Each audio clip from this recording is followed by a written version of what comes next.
Until the 1800s, false teeth were made of animal bone, ivory, or actual human teeth. They came from poor people who sold their teeth and from dead bodies. Today's dentures are usually ceramic. They start by heating a sheet of wax over a flame. They press it onto a rough plaster model of the patient's mouth sent in by the dentist.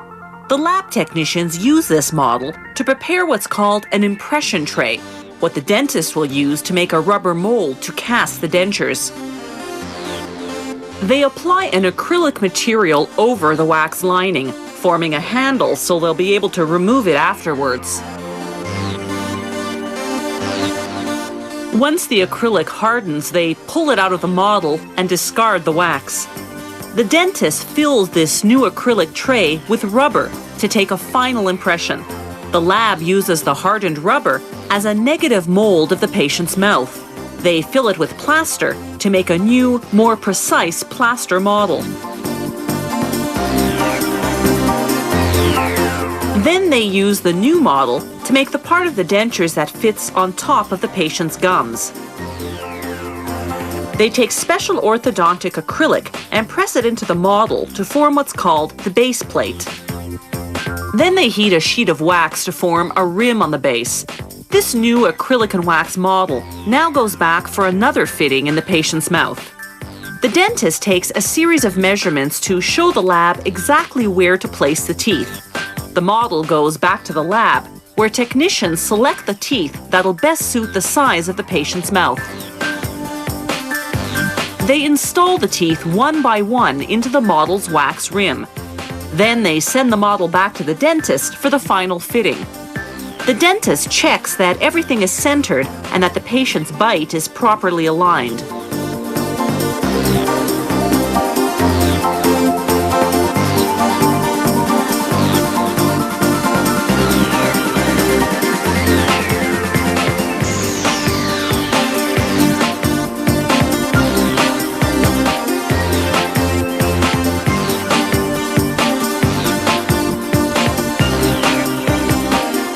If the model fits well and looks good, the lab can finally begin to manufacture the dentures. They position the model in a special holder called a flask, then attach channels through which acrylic will later be injected. This acrylic will replace the wax holding the teeth in place.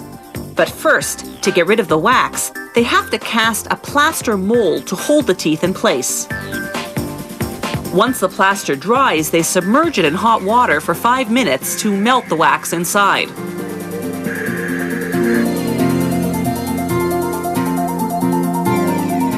They rinse the plaster mold with warm water to remove any wax residues.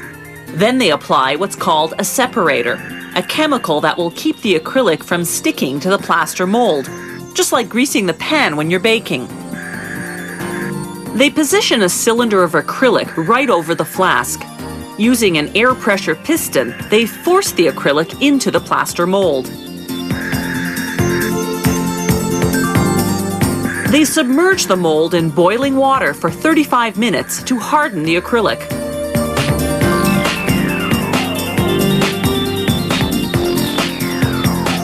Once the flask has cooled down, they break the plaster. The false teeth are now securely rooted in acrylic gums. A bit of finishing and they'll be done.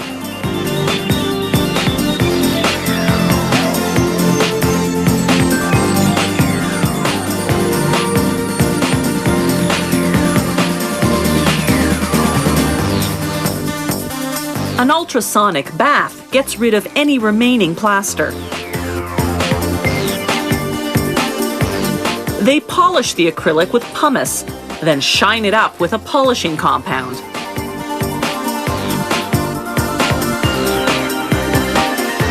The set of false teeth is finally ready. When a patient doesn't need a full set of dentures, just a few teeth, they get what's called a partial, made much the same way, but hooked on at either end to the patient's natural teeth.